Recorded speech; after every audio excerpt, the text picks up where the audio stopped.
There are conversations that shape how we live. Conversations that help us navigate challenges of life. Conversations that bring out the best in us. This is where we gather to help each other find the way and unleash our potential. Welcome to the Benjamin Zulu Global. Psychologist, relationship coach, the one, the only Benjamin Zulu. Benjamin Zulu himself. Your background and upbringing plays a pivotal role in the person you become. Your language, your skills, your personality, the person you are is courtesy of your background. So what if you grew up in a less fortunate background? How do you rescue yourself from poverty, which they say is a mentality and not a state?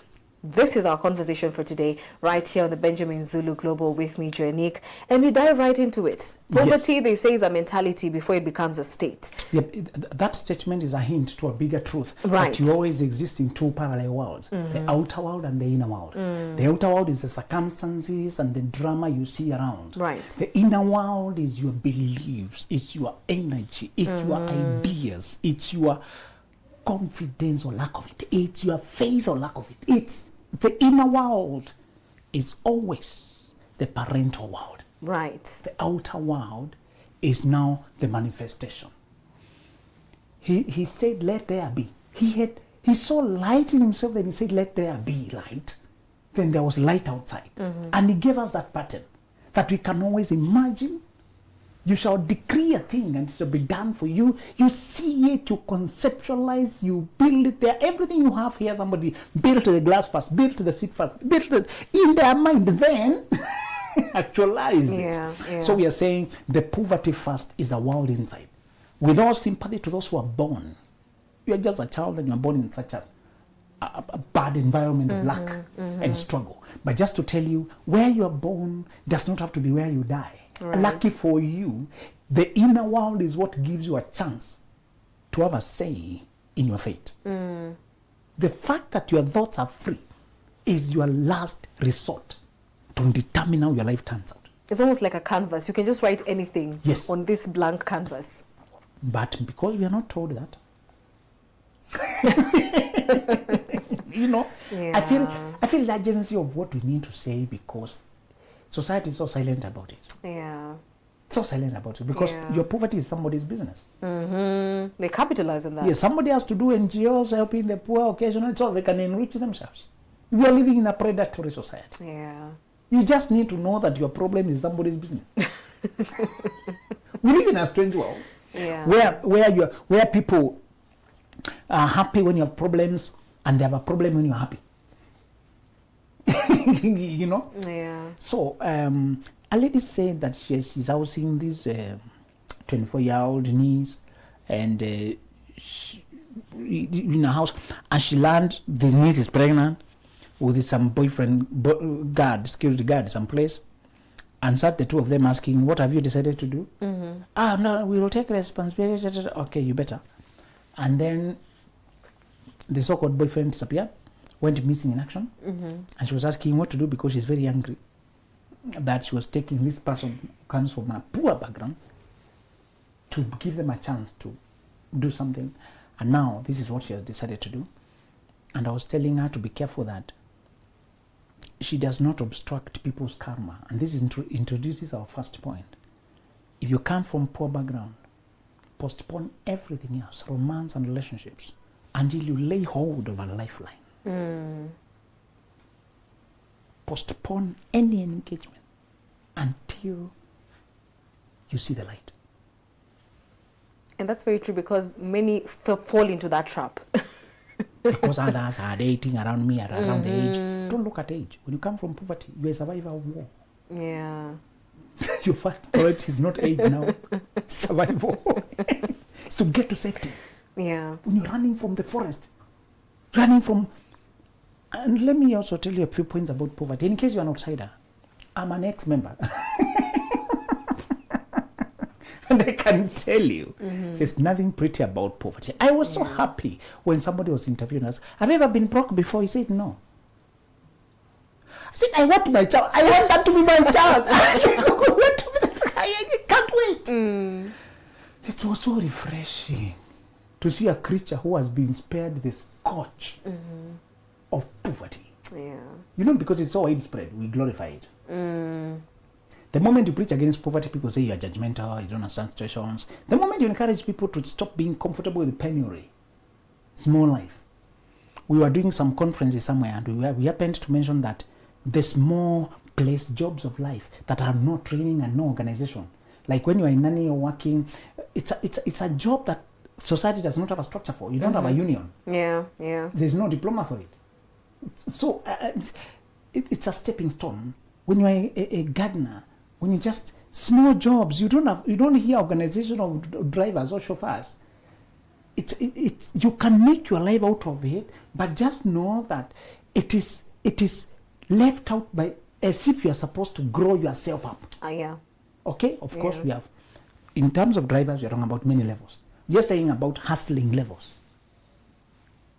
If you're just a hustler level, where you just have to do small jobs, remember it's supposed to be a stepping stone. And whenever people are encouraging you that the situation of those jobs where the pay is small, there's no security, you can be replaced any time, you can hardly afford, in case a sickness happens, you're taken back, your savings for a whole year are gone. Don't hate the preacher. When you repel the message, you are stuck in that situation. Yeah. The first step, and when we are talking like that, those people who don't understand that we are trying to encourage them to escape, to see this situation as a place to build away and go away from. I've done those casual jobs, and you get blisters when you're earning such small money. I used to feel so pained. And because sometimes your bargaining power is so small, people tell you just work there, I'll give you what I can give you. And because we are desperate, that has happened to me, and that's why I feel pain when I see people happy there. You sit in the market in the sun selling small things. Even if somebody buys all of them, you won't be. You go to dig in the farm the whole day and you're working for food. You're not even working for money. To be given a few kilos of maize. You travel so far from early wee hours of dawn to come back at dusk. You travel to go work. Now, how many energy drains are there? the trekking. And then the working. And coming back to trekking. I used to hate it along the way. I think something in me just felt this is wrong. Okay, personally, man, work is very laborious for me. I don't like it. I married a guy just like me. Her mother would tell her, you better work hard so that you can farm with your finger. Farm with your finger, just pointing, and people do it. You better get money because you're so poor. And the man was, me too. I didn't like it. Then the way that my people used to do agriculture was so annoying. It just... They plant, the rains fail, we harvest nothing, we had better have eaten what we are putting in the soil. We work so hard tilling the ground, the crops fail. I'm wondering, this is happening every year. Can you guys think? What else can we do different? And then it's fragments of small pieces of land. So the poor environment I'm trying to encourage people to get out of, we know it. Those of us who come from there, it has no dignity. Your mother's clothes are torn. What is that? You tell me. Somewhere in Mumbai, India, a poor woman was walking along the rail track with her toddler son. Then the boy tripped and fell into the furrow next to the truck, railway truck. The boy screams. It turned out the mother was blind. It was actually the boy helping the mother to walk along. Now she's looking, and he's crying, and he can't get out of the furrow. The mother is... And then the train hooted. It's coming. It was one of the most horrifying situations I've ever seen. It was caught on surveillance cameras. A real life story, like a horror movie. And the train, the lights there, it's hooting. And if nothing happens, the boy will be ground. And the mother doesn't know which way, how. Luckily, a guardian angel in the form of an attendant heard the chaos and started out running their direction. But he was so far and the train was so near. It was approaching so fast. Hardly would he get there on time. But he gave it his best and he dived to the boy, managed to throw him out and roll himself just out of the way. And the message there was, it's just so sad when mothers are helpless. Their children are left. That mother was helpless because she was visually blind, but also you can see penury, lack of money. When you have money, you wouldn't be living on that level so that you're depending on such a son. It is so bad when you see your mother being a victim, being abused, being helpless, torn clothes, tattered clothes. Another side of poverty I don't have time to tell you today is the emotional chaos. Apart from lack of money, they're also very frustrated, and they take the frustrations on people. Yeah. There's no peace. Apart from lack of money. Hardly. When you find families in poverty that have peace, it's because there's a person who has a lot of maturity and they're usually building their way upwards. Yeah, yeah. Character is very rare in that environment. I tell you the truth. And security is very low because you don't have like farm gates or farm doors. Yeah. People breaking in and stealing the few things you have is very common.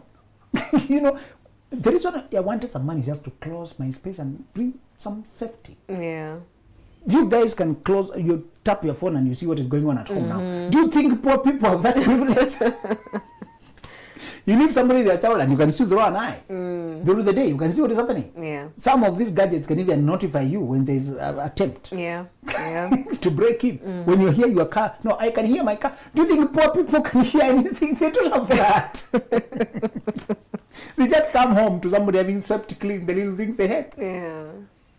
I'm just saying, if you know the trauma, if you know the shame, if you know the embarrassment, keep it in front of you.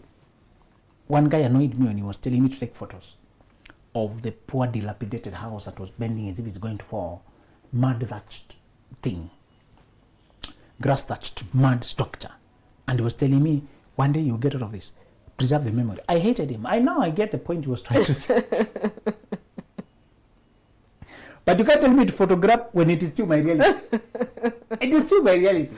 There's no gate, no safety. When it rains, people are standing by the road to mock. I wonder, when it rains like this, where do people sleep? Imagine they're talking by themselves. Then this guy, I'm praying for you. You will get out. Take a photo to remember it. My friend, I will kick you. Don't insult me. It's still my reality. You know, you can't tell an idiot to come to a movie and act the role of an idiot. You'll be insulted because that's who they are. You need to get a person who is no longer an idiot to pretend. So if you give me the lines and the heading is the role of an idiot, what you're asking me to, it's actually my... It's an insult to me. So this guy asking me to photograph my reality? My friend. Yeah. So he had greater faith than me. But me, I was just annoyed with everything. I was ashamed, you know. And I tell you, for me, the most reasonable, me and about 3 guys who we came from that area. And in primary school, we would say, guys, let us get successful or die trying. We refused girlfriends, we refused smoking, we refused gambling, we refused going to movies and cinemas, we refused coming home late, we refused doing everything that boys were doing. We could not fight the fist fight, who is better. Nonsense. We just say, let me be called a coward. Let me go and do mathematics. I still remember that guy would do mathematics until 2 a.m. I can show you chemical formulas we cracked at 2 a.m. because we had bound ourselves on an oath.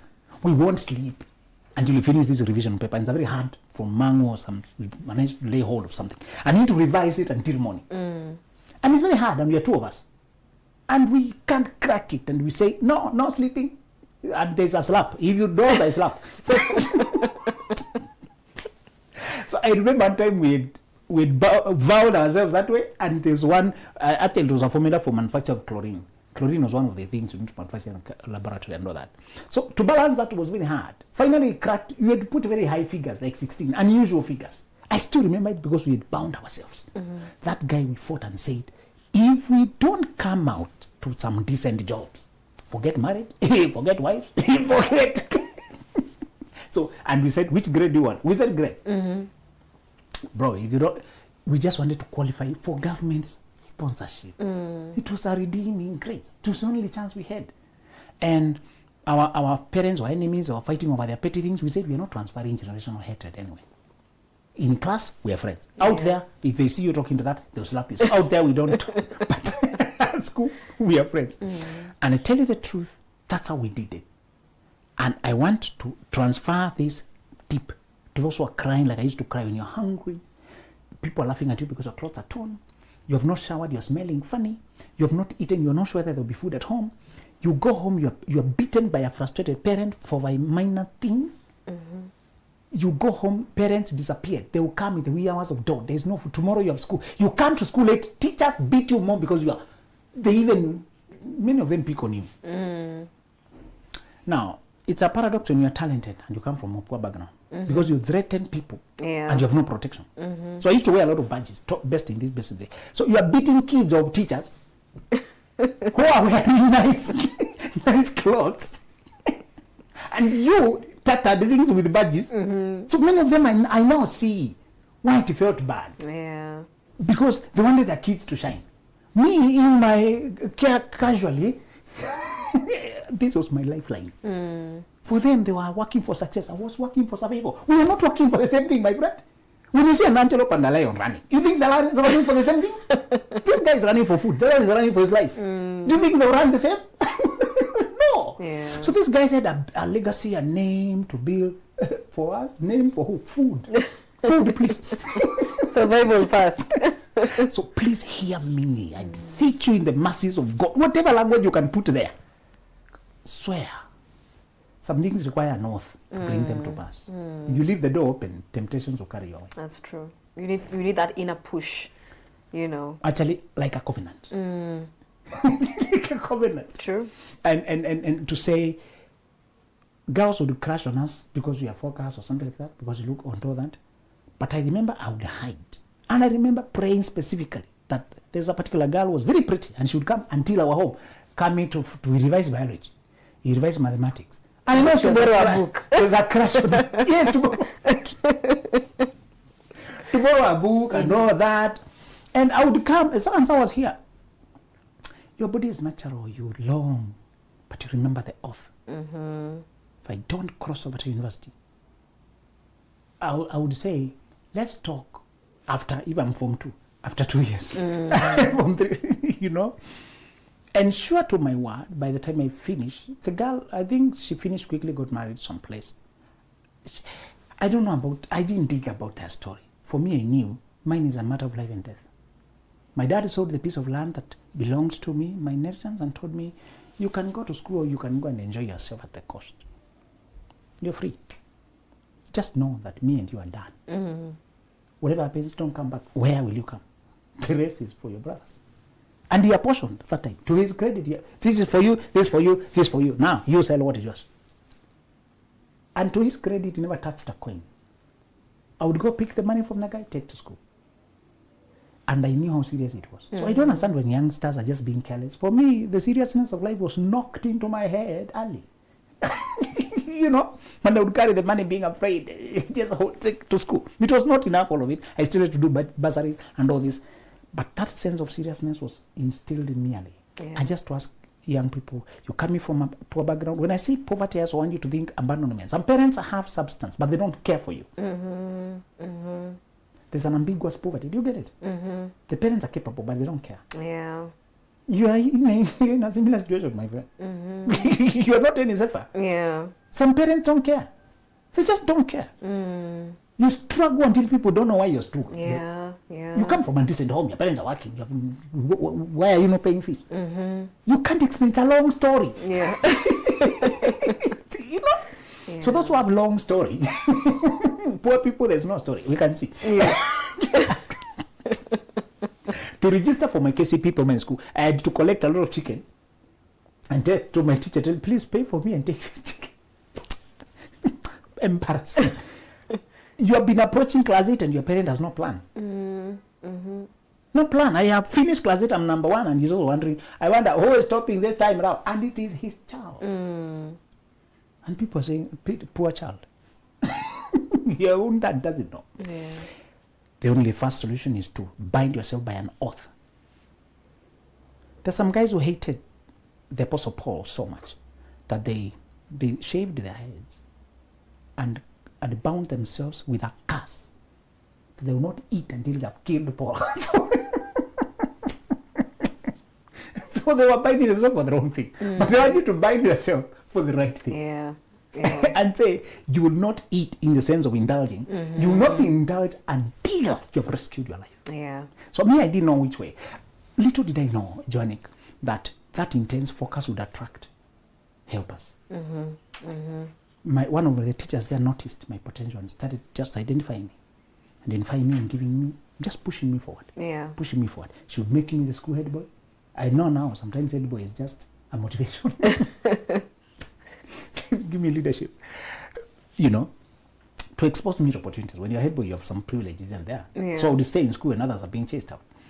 And I went attracting helpers here and there until the day I was going to Form 1 secondary school. My former head teacher carried me on his motorbike all the way to school and negotiated with that principal, saying, this boy comes from my school, the parents are neither here nor there, we don't even have enough school fees.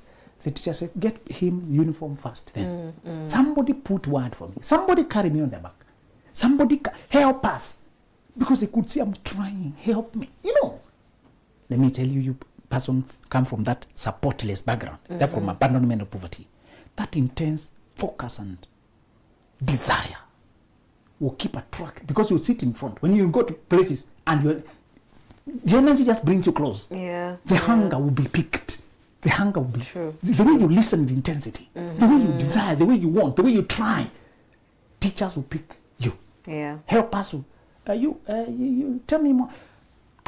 Now I look back and see that's what was happening. I just happened to sit in front everywhere. And I arrive first, I sit in front. I arrive first, I'm close. I answer, I engage. So just that, they can see the tatters of poverty. They can see the disorder of poverty, but they also see hunger. It says somewhere that when Solomon had seen how fervent Jeroboam was, the young man was very industrious and driven. He gave him leadership. That's what happens in life. The second thing I want you to do, if you want to get out, is to center your career around your gifts. This is critical. Please pursue a career that you're good at. But how do you know what you're good at? That is also a hard journey. Yeah. But I want you to, for me, I used the feedback of people around me. People told me I was eloquent. I spoke better than most people. Another person said I have a sense of humor. I didn't know what his sense of humor is. Oh, you try to make people laugh. You know? And they told me, your language is so good. So the more they complimented, the more I worked on that side. Yeah. So I started gravitating to careers that require language, talking, speaking. Right. You know? And feedback, and number two, self-discovery. The day you get close to any learned person, ask them, do you know any tools I can use for self-discovery? Just ask them that. They'll give you books, they'll Google resources. People lend me their phone. People ask me to sit in their office and use their computer just because I asked questions. They told me, okay, on Sunday I'll not be on my desk. Don't carry that book outside. Sit there, read it, and leave it. I've been given that kind of favor, tell you the truth, until I developed a vocabulary for my personality. Right. For example, I learned the word abstract. That's why I struggled with concrete things. I learned my personality is very fluid. And I struggle with structured jobs. They will torture me. 8 to 5, I can't manage. So I was told, gravitate towards self-employment, entrepreneurship, leadership, avoid bureaucracy. You cannot do 8 to 5 to torture you. You are I'm intense. I move very fast and I stop. Stop. So I don't have that steadiness. Yes. And I was also told, make sure you marry a stable wife. So that both of you are not to bring some sanity. So make sure somebody is home for the children. Now, if you are jumping like a fleas, all the cooks up, you need somebody to prepare a concert, please. Yes. So I couldn't do the routine, the typical routines. What if I was not told that? I'll be a very lousy lawyer. Yeah. Very inconsistent judge. A very awkward teacher. So I'll just pick a good career, which is just so wrong for me. That's true. So early on, I began to gravitate to something I'm controlling myself. So I was told, look for performance-oriented careers. Right. You're paid to just perform. Usually they say, hardly is it monthly. It's usually just per contract or per engagement, something. So they say, that will be a consultancy. I was given language. That will be a business. That will be performance change-oriented. And I was also told, all those careers are elite. All those careers require you to be very exceptional, to be paid anything substantial. They said, a person who is an average graduate with a degree in BCom can employ in a bank, and as long as they can perform fairly well, they'll be employed gainfully for a long time. nobody will employ you when you're lousy. Yeah. Because they needed you to show up and make a difference. That's how they will call you next time or refer you to their friend. Right. If you don't do that, there's no security. So that's why I learned early. So I want to tell these people, learn what your gifts are, and you're going to learn them from feedback from people. You're going to learn them from self-introspection. Self-introspection rules are like a torch. We have personality tools. I've recommended like 16 personalitystest.com helped me a lot. It's a free online tool. Later on, they can sell you their book, which you can save up and buy. I saved up and bought it, and I printed it and started highlighting. Now I have language for my personality. That my biggest strength was brainstorming. Imagine that. And I could see other people. Biggest strength is execution. It's not for me. So there are people who they want to get things done with timeline, deadline, and they come alive. That's not me. So if I go there, I'll look awkward. So for me, I brainstorm. I live in the abstract world. So philosophical classes were very vibrant for me. I would engage the lecturer until we just feel like colleagues. Other people are wondering, they're yawning, guys, when shall we talk practical things? So people are waiting, the executives are waiting for us to bring down actionable steps. The brainstormers are looking at possibilities. You know, now I learned, so it's just how I'm structured. How many can describe themselves that way? Poor people are told to take careers that have security. Churchill wanted to do a career, the inventor of really comedy in this country. He wanted a career just to entertain people, not as a singer, just by making people laugh, literally to become a joker. And that's a joke.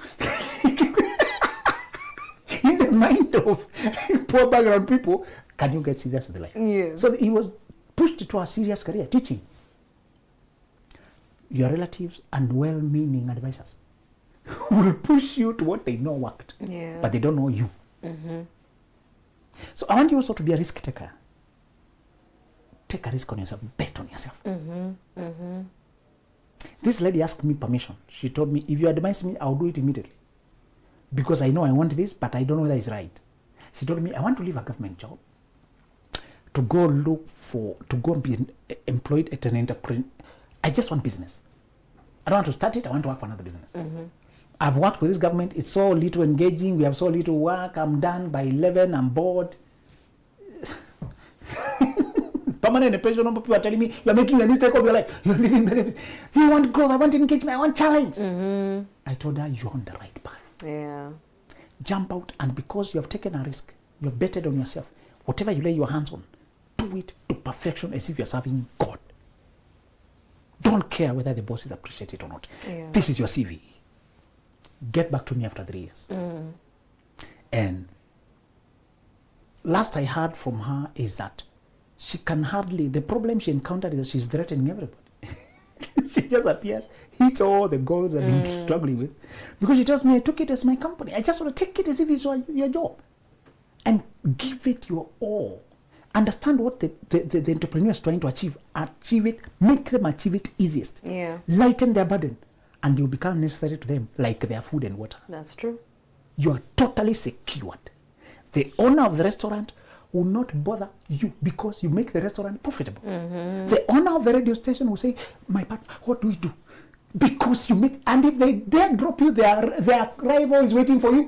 One guy told me he always has at least 3 open offer job offers. 3. Any day you want a please at our company, we have a job for you. It's available. So if you're coming from a poor background, you are my colleague. I was once there. Poverty kills. People die prematurely for poor treatment. Mothers die when they're giving birth.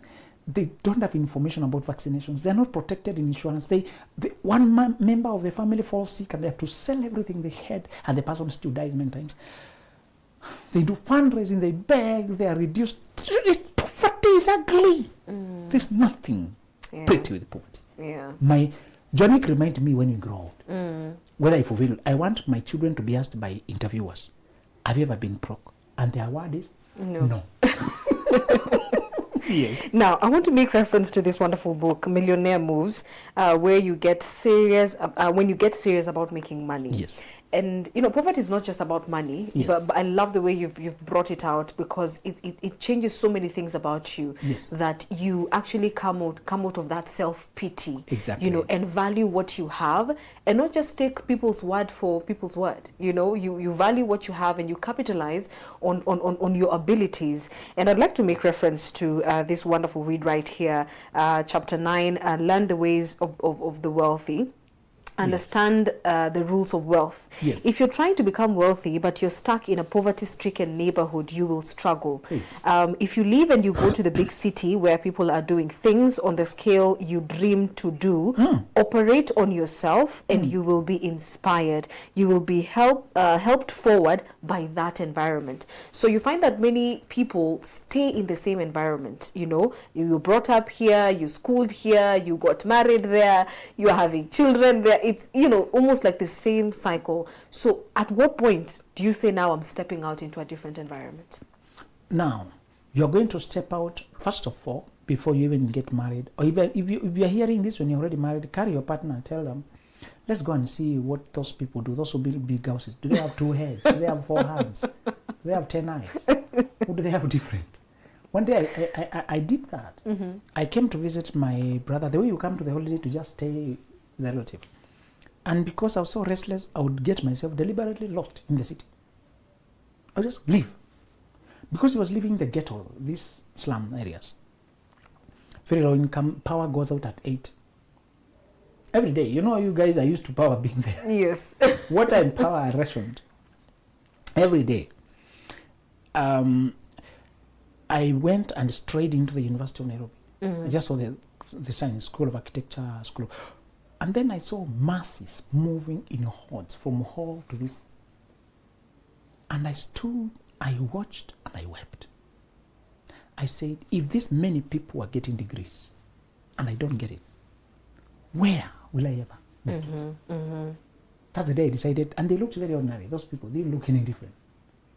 I thought I even looked better than some of them. I thought I could challenge some of them in a class. I felt like, no. Expose yourself that way so that you see that those who are getting what you hope to get look very ordinary. And Joannick, to promise, to comfort you, previously millionaires and billionaires were pot-bellied, huge, old people. Today, have you realized millionaires are day-to-day people like me and you? Yeah. Because of generational freedom, they don't even dress conspicuously. You can actually pass them by the street and you don't even know. Yes, you chat until you see the car they live there and you change your opinion. Yes. You are forced to review your life. You talk with them ordinarily with a generational ease. You don't hear of same guy, you came to see the CEO, and you chat, oh, you are in this school, okay, this paper, this so and so. Then you go to see the soldier who are told, you were sent by madam, they start saluting. And you are casual with this person. Yeah. So it comforted me that millionaires looked very ordinary. People were doing, I saw one guy declaring his wealth, saying he's worth 2.3 billion. And I said, okay. So an ordinary guy like this has billions. What makes me think I can't? Just to say, expose yourself the moment you feel the itch. Begin to see different. God told Abraham to step out of the tent and look upward. And he told him, what you see is what you shall be. David said, I have set the Lord always before me. That same David, you were told, he has the heart after God's own heart. He had a human struggle. He felt lust. He ran after somebody's wife. But so devoted was he to keep before his eyes God, that even to this day, he's still revered as the greatest king of that land, despite human struggles. Don't let your human struggles, weaknesses, last struggle make you retreat. God does not call those who are perfect. He perfects those he calls. Yeah. Just know this. It is for you the day you decided. Start migrating to that environment and letting the belief seep into you. Yes. You faith it till you make it. Yes. You know, the world will say fake it till you make it, but for us, you Yes. faith it until you make it. I love it. I can, tell the passion in this particular conversation, and I believe that many of us have been able to receive it with the same passion. Please, I would so beseech you to get this wonderful read, Millionaire Moves. This one is going to change your mind, your perspective about life, and your perspective about, how you can be able to gravitate towards becoming a millionaire yourself. And even if you're one, how you can be able to maintain there. Yes. And not go back. So please grab yourself a copy of this book. You can decide to be a blessing to a friend. Grab yourself 2 copies, 3 copies via www.benjaminzuluglobal.com. Till next time, goodbye. There are conversations that shape how we live. Conversations that help us navigate challenges of life. Conversations that bring out the best in us. This is where we gather to help each other find the way and unleash our potential. Welcome to the